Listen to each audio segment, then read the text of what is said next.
Hello guys, तर स्वागत आहे तुमचं आपलं या यूट्यूब चॅनलवरती. मित्रांनो, चॅनलवर नवीन असाल तर चॅनलला सबस्क्राईब नक्की करा आणि अशाच नवनवीन अपडेट्स आपल्या चॅनलवरती पाहत राहा. चला तर मग आपण पाहूयात आमच्या लाडक्या नाईकबाई या मालिकेचा आजचा रिव्ह्यू.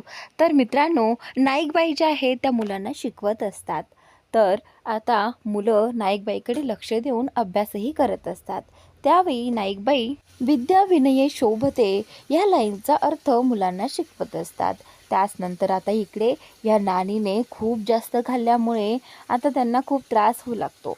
ती बोलते की बाई, चांगलं लागतंय म्हणून म्हणून एवढं खाल्लंय ना, तर आता त्याचाच त्रास होऊ लागला आहे. चल बाई, आधी फिरून घेते, एकदा थोड्याशा चक्रा मारल्या की मला बरं वाटेल, असं म्हणत आता नानी चक्रा मारत असते. चक्रा मारत असताना आता ती दरवाजापर्यंत येते, जिथे काचा असतात. ती काच आता नानीच्या पायांमध्ये शिरते. त्यावेळी आता नानी मोठ्याने ओरडते की ए बंड्या, बंड्या इकडे बघ, माझ्या पायाला काय लागलं आहे.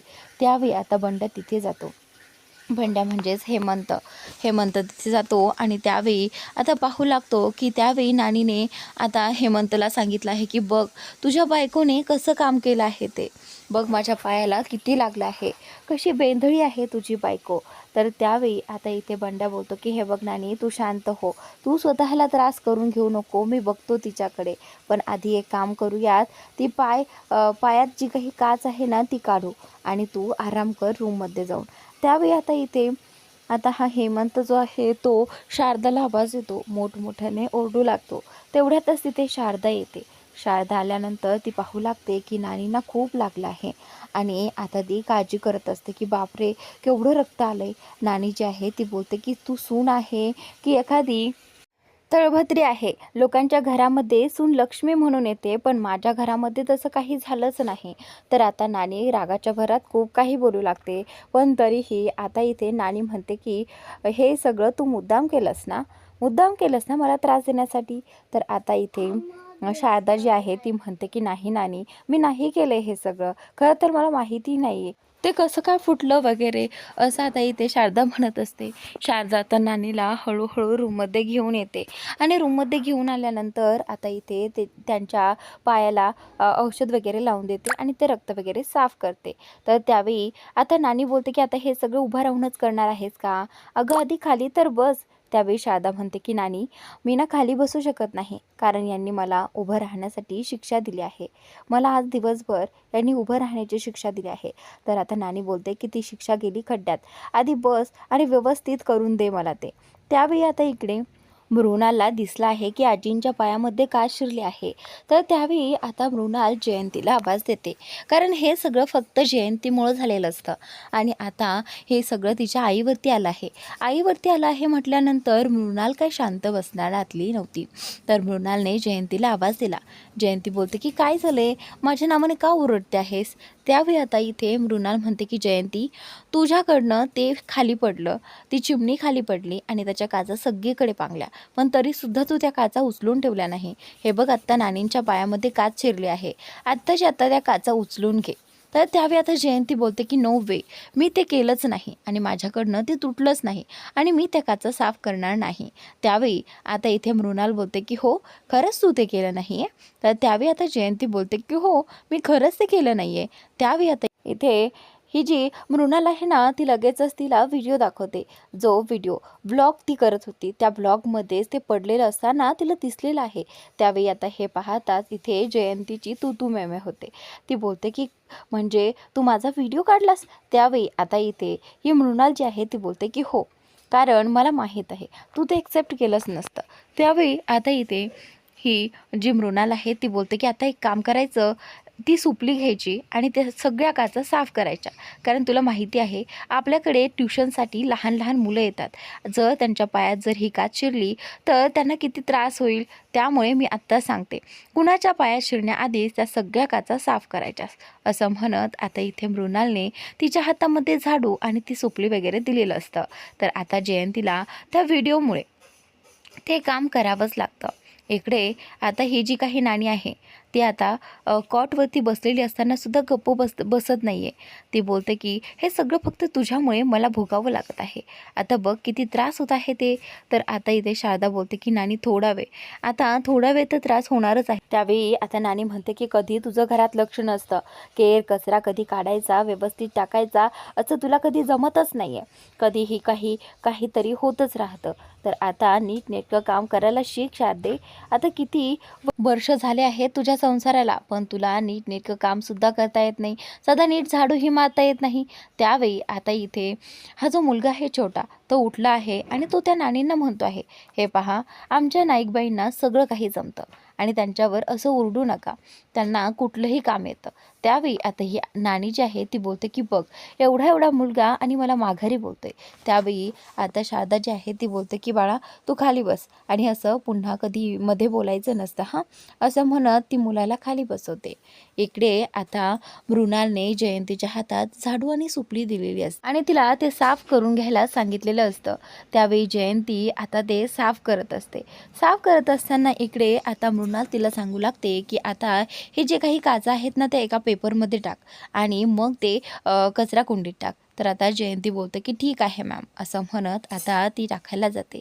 त्यानंतर ती टाकून आल्यानंतर मृणाल जी आहे ती जयंतीला म्हणते की आत्ता माझ्यासोबत यायचंस आणि नानींची माफी मागायचीस आणि हे तुझ्याकडनं झालं आहे हे नानींना सांगायचंस. त्यावेळी आता जयंती बोलते की ठीक आहे, तुझं जर असं म्हणणं असेल तर मी तेही करायला तयार आहे. तर आता मृणालसोबत जयंती नानींच्या रूममध्ये येते. नानींच्या रूममध्ये आल्यानंतर ती आता नानींना विचारू लागते की नानी ठीक आहात ना तुम्ही. तर त्यावेळी नानी बोलते की अगं माझी सुनबाई मला विचारपूस करण्यासाठी आली होय. तर आता ती बोलते की हो हो मी बरी आहे, आता काय करणार ना, लोकांमुळे मला त्रास होतो. त्याचवेळी आता इथे जयंतीला कळत नसतं की आता नानींची माफी कशी मागावी. नानींना वाटतंय की हे सगळं मेलमुळे झालं आहे, पण हे सगळं माझ्यामुळे झालं हे मी कसं सांगू त्यांना. त्यावेळी आता शारदा तिच्याकडे पाहत असते. शारदाला काहीतरी गडबड वाटते. तर आता जयंती इथे नानीला बोलू लागते की नानी ते काय आहे ना, आज माझ्या हातनं एक चूक झाली. तर नानी म्हणते की काय झालंय, हे बघ एखादी चूक माफ करता येते, नको काळजी करूस तू. तर त्यावेळी आता जयंती बोलू लागते की नानी ही जी काही काच तुमच्या पायामध्ये लागली आहे ना ते ॲक्च्युली माझ्याकडनंच तुटलं आहे.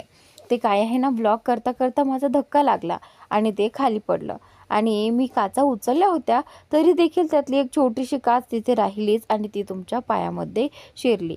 तर आता इथे ही जी नानी आहे ती बोलते की ठीक आहे. आता इथे तेवढ्यातच एक लहान मुलगा उठतो आणि नानींना म्हणतो की मी म्हटलं होतं ना आमच्या बाई असं कधी करणारच नाही आहेत, बघा आता आमच्या बाईंची काही चूक नव्हती. असं म्हटल्यानंतर आता नानी जे आहे ते बोलतात की बघ आता हा लहान मुलगा देखील मला उलट उत्तर देतोय. तर आता इथे शारदा जी आहे त्या मुलाला बसवते आणि बोलते की हे बघ बाळा असं मोठ्यांच्या मध्ये बोलायचं नाही आणि उलट उत्तर तर अजिबात द्यायचं नसतं हां, जाऊन जागेवर बस. त्यावेळी शारदा त्या मुलाला म्हणते की हे बघ असं बोलायचं नाही. त्यावेळी तो मुलगा बोलतो की माझ्या बाईला कोणी असं बोलणार तर मीही त्याच्याशी बोलणार. तर आता शारदा बोलते की नाही असं नाही करायचं. तर मुलगा तो शांत बसतो, जागेवर बसतो. तर आता इकडे नानी जी आहे ती बोलते की चला मला आता दुसऱ्या रूममध्ये घेऊन चला. असं म्हणत मृणाल आणि जयंती या दोघींनीही नानींना हात देऊन दुसऱ्या रूममध्ये नेलं आहे. तर त्यानंतर नानीला नेल्यानंतर इकडे आता शारदा जी आहे ती मुलांना पुन्हा शिकवायला सुरुवात करते. मुलांना आता ती पाढा शिकवत असते. खरं तर मुलांचं पाठांतर घेत असते. मुलंही तिच्या मागे पाढे म्हणत असतात. तर आता मुलांचा आवाज जरा मोठा होत असतो. तेवढ्यातच तिथे हेमंत राव येतो आणि बोलतो की हे पहा तुम्हाला पाढे म्हणायचे आहेत ना तर म्हणा, पण आवाज हळू पाहिजे. असं म्हणत आता इथे मुलांना शारदाने सांगितलं आहे की हळू आवाजात म्हणा. तर आता इथे मुलं शारदाच्या पाठीमागे हळू आवाजात पाढे म्हणत असतात. इकडे आता शारदाला शाळेतून एका शिक्षकांचा फोन येतो. त्यावेळी आता शारदाला लगेचच तातडीने शाळेमध्ये यावं लागतं. तर आता ते सर जे आहेत ते शारदाला म्हणतात की मॅडम आपल्याला ना एका मॅडमच्या घरी जायचं आहे. त्या नवीनच आपल्या गावामध्ये राहण्यासाठी आल्या आहेत. तर आता इथे मॅडम बोलतात की हो, त्यांचे नाव काय म्हणालं? त्यावेळी सर सांगू लागतात की त्या लाड मॅडम आहेत. त्यावेळी आता इथे शारदा आणि ते जे काही सर आहेत ना, ते लाड मॅडमच्या घरी जाणार असतात. त्यांच्याकडे काम असतं, म्हणूनच आता दोघेही जण त्यांच्या घरी जाण्यासाठी निघालेले असतात. तर आता इकडे लाड मॅडम म्हणजेच हेमंतरावांनी ज्यांच्या घरी काम केलं होतं त्याच लाड मॅडमकडे आता इथे शारदा आणि हे सर आलेले असतात. शारदाला माहीत नसतं की ह्या त्याच लाड मॅडम असतात ज्या येताना त्यांची भेट झाली होती.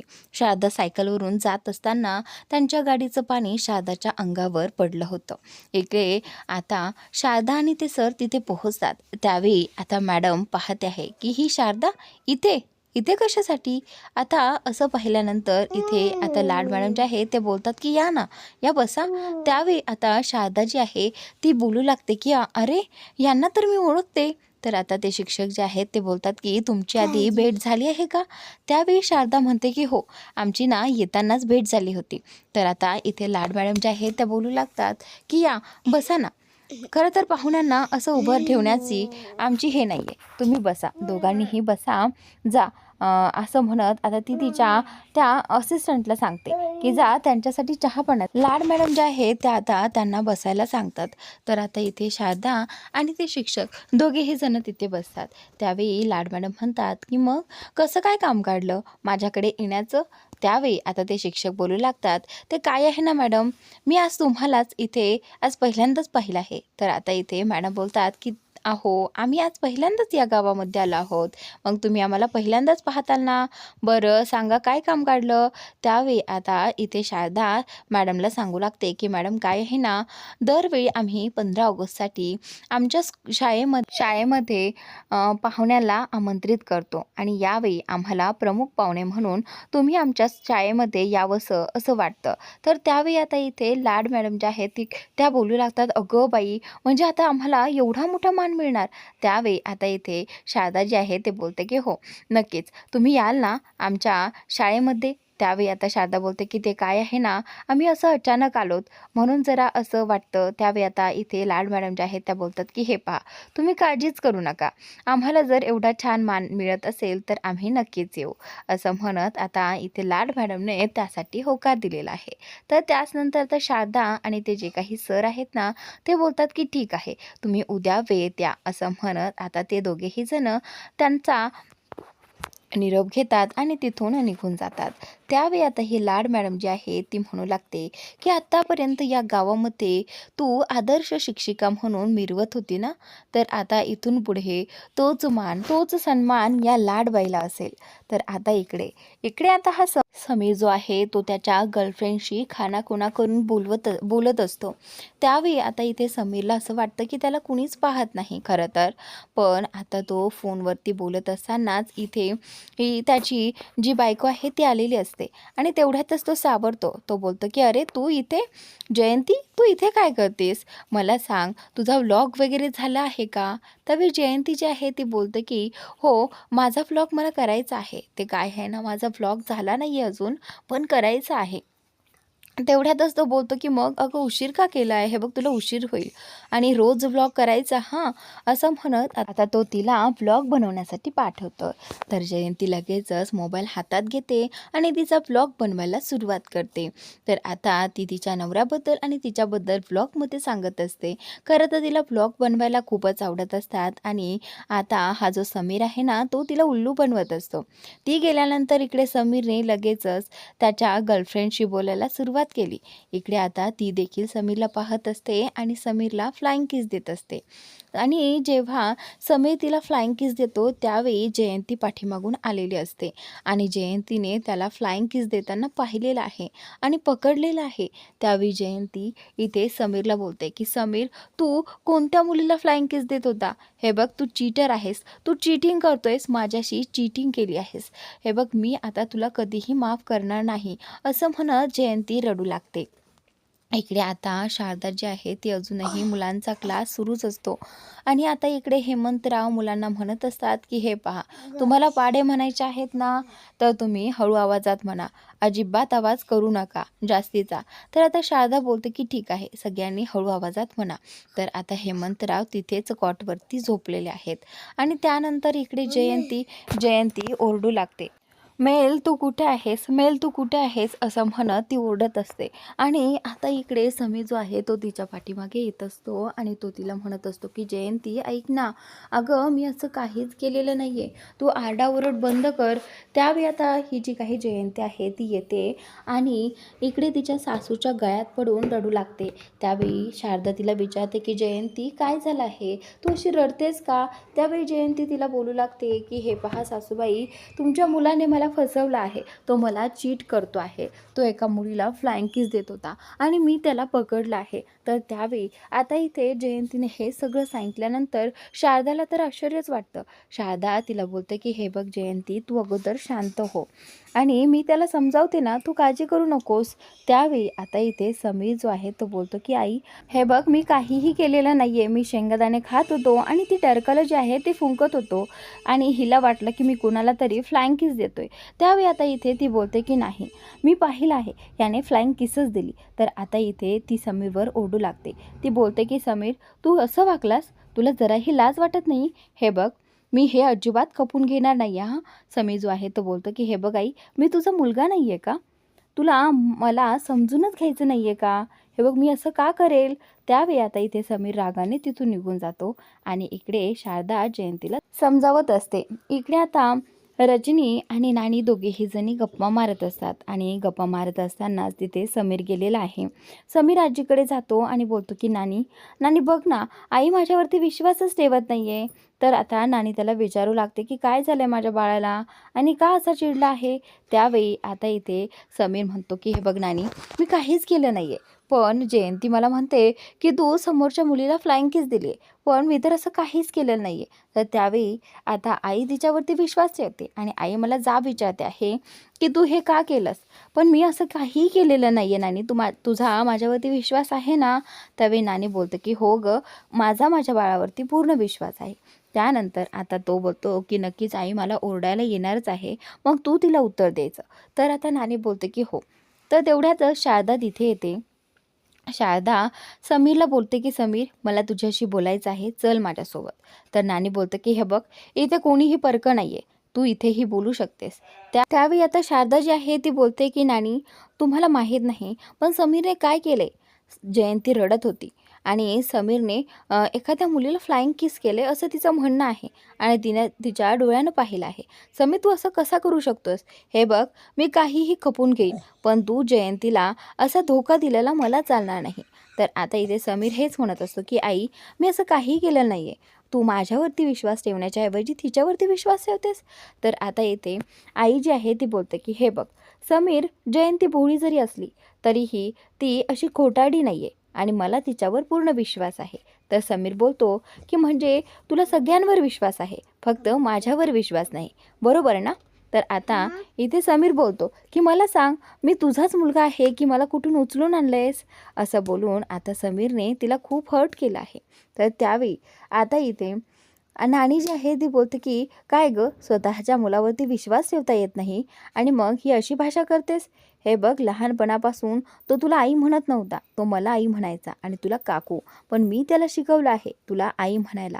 त्यावेळी रजनी जी आहे ती नानीला सांगू लागते की अहो नानी, तुम्ही असं काय बोलताय?